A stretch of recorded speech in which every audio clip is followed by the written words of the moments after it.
আপনাদের মূল দাবিটা কি? আগামী কালকের ক্যাবিনেটের মাধ্যমে যে সভা আসতেছে, এই সভায় আমাদের অধ্যাদেশটা উত্থাপিত হোক এবং সেটা হচ্ছে ঢাকা কেন্দ্রীয় বিশ্ববিদ্যালয় অধ্যাদেশ 2026। ধন্যবাদ সকলকে। আপনাদের কতক্ষণ পর্যন্ত কর্মসূচি চলবে? কর্মসূচি হতেছে আমরা তো বলছি যে আসলে আমাদের দাবিটা যতক্ষণ আমরা না জানতে পারতেছি, যে আমাদের যারা সরকার কর্তা ব্যক্তি আছে তাদের মাধ্যমে আমরা যতক্ষণ না জানতে পারছি, যে তারা বলে দিক, সংবাদ মাধ্যমে হোক বা অন্য কোনো চ্যানেলে বলে দিক যে আসলে তারা ঠিক কবে নাগাদ এটা উত্থাপিত করতেছে। এবং আমরা আমাদের দাবি আসলেই 24 ঘন্টার মধ্যে তারা উত্থাপিত করতে, এবং তারা যেন যে বেটিং সহ নানা ধরনের কাজগুলো আছে অতি দ্রুত সময়ের মাধ্যমে সেটা করে। এবং আমাদের আমলাতান্ত্রিক জটিলতার দেখিয়ে লাভ নেই, কারণ ভাই আমরা গত বহুদিন ধরে আমরা আসলে এই ভোগান্তিতে আছি, গত 1.5 বছর ধরে এই ভোগান্তিতে আমরা ভোগান্তিতে থাকতে চাই না। আমাদের দেশে চাইতে দিলেই আমরা সকল ধরনের এই সংগ্রাম আন্দোলন রাস্তা থেকে উজ্জ্বল করে নেব। আমরা প্রতিষ্ঠানে আমাদের যোগ্যতা মেধার ভিত্তিতে, দক্ষতার ভিত্তিতে আমরা আসলে বাংলাদেশ বিনির্মাণের কাজে নিয়োজিত হবে। আমরা শিক্ষার্থী মানুষ, আসলে আমরা চাই যে আসলে বাংলাদেশের জনগণ আসলে শুধু মানে মুখে মুখে নয়, আমরা বাস্তবে এটা বাস্তবায়ন দেখতে চাই। আমরা শুধু মানে তাদের আশ্বাস দিবে আর আমরা আশ্বাস পেয়ে চলে আসবো, তারপর আর আমাদেরকে কোনো মানে খামখেয়ালি ভাবে আমাদেরকে বিশ্ববিদ্যালয়ের আশ্বাস দিয়ে তারপর আমাদেরকে 7টি ক্যাম্পাসকে একদম অস্থিতিশীল একটা পরিস্থিতির, একটা নৈরাজ্যকর পরিস্থিতিতে তলাবিহীন ঝুড়ির মতো আমাদেরকে ফালাইয়া রাখবে, শিক্ষা নিয়ে বৈষম্য করবে, এটা আমরা মেনে নিতে পারতেছি না। আমাদের শিক্ষার্থীরা যারা 24-25 সেশনে, তাদেরকে প্রায় আপনার 1টি বছর তাদের সেশন জট চলে গেছে, এখন পর্যন্ত তারা সেশন জটে ভুগতেছে। আমরা এই ভোগান্তি চাই না, আমরা জনভোগান্তি কখনোই চাই না। আমরা ইতিমধ্যে বারবার আমরা সরকারের আশ্বাসে বিশ্বাস করে, আমরা বারবার সরকারের আশ্বাস অনুযায়ী আমরা মেনে নিয়ে তাদের প্রতি সম্মান প্রদর্শন করে আমরা আমাদের আন্দোলন থেকে সরে এসেছি, বারবার প্রত্যাহার করেছি। রাজপথের আন্দোলন কখনোই আমরা চাই না। আমরা শিক্ষার্থী, আমরা ঘরে ফিরে আমাদের পড়াশোনার টেবিলে ফিরে যেতে চাই। আমাদের মানে খেয়ে দিয়ে তো কোনো কাজ নাই যে আমরা রাস্তায় সারাদিন বসে থাকবো। আমরা আমাদের পড়াশোনার টেবিলে ফিরে যেতে চাই। অতএব সরকারকে বলবো, আপনি শিক্ষার্থীদেরকে নিয়ে তালবাহানা করিয়ে না, আপনি দয়া করে শিক্ষার্থীদের সেন্টিমেন্ট বুঝুন। বারংবার আশা দিয়ে সেই আশা মানে যতবার আপনি আশা সে মানে বারবার একটা আশ্বাস দিয়ে যতবার আপনি সেই আশা ভাঙবেন, তাহলে একটা ব্যর্থ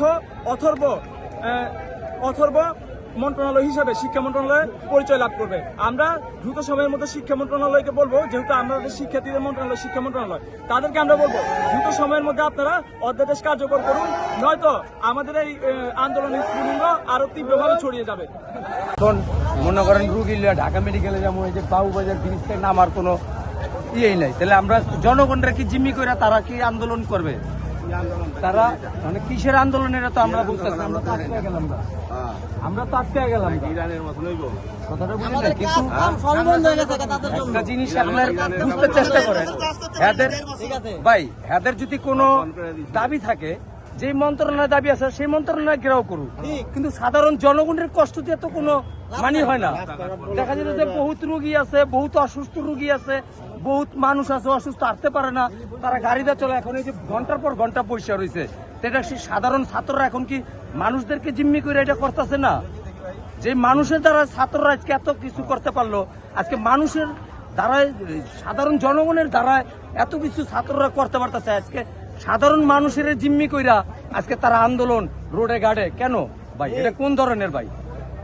এটা তো আন্দোলন হয় না, এটা তো সাধারণ মানুষদেরকে জিম্মি করতেছে।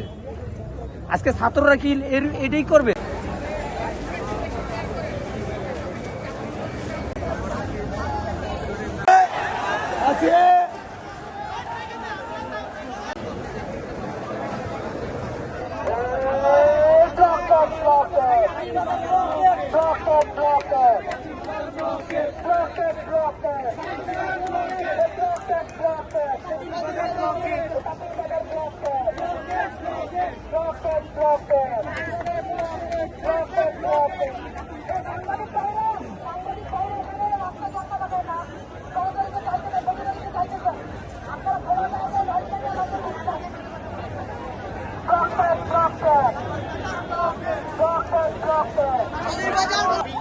দাঁড়িয়ে আছি রাজধানীর তাঁতিবাজার মোড়ে। এখানে বিক্ষুব্ধ সাত কলেজের যে শিক্ষার্থীরা আছে, সাত কলেজের শিক্ষার্থীদের আন্দোলনের কারণে পুরো রাস্তাটিকে অবরুদ্ধ করে রাখা হয়েছে। তাদের দাবি সরকার তাদেরকে বারংবার তাদেরকে আশা দিয়েও তাদের আশা পূরণ না করাতে এবং তাদের গেজেট আকারে প্রকাশ না হওয়াতে তারা এই বিক্ষোভে আজকে নেমেছে।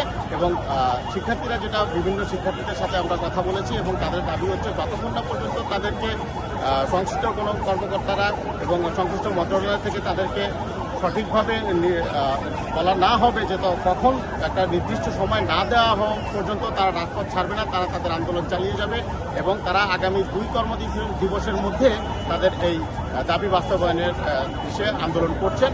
এই পর্যন্তই এখানে আমরা যতটুকু জানতে পেরেছি এবং সাধারণ জনগণের যে ভোগান্তি হচ্ছে, এখানে সাধারণ জনগণের মাঝে একটা মিশ্র প্রতিক্রিয়া দেখতে পাচ্ছি।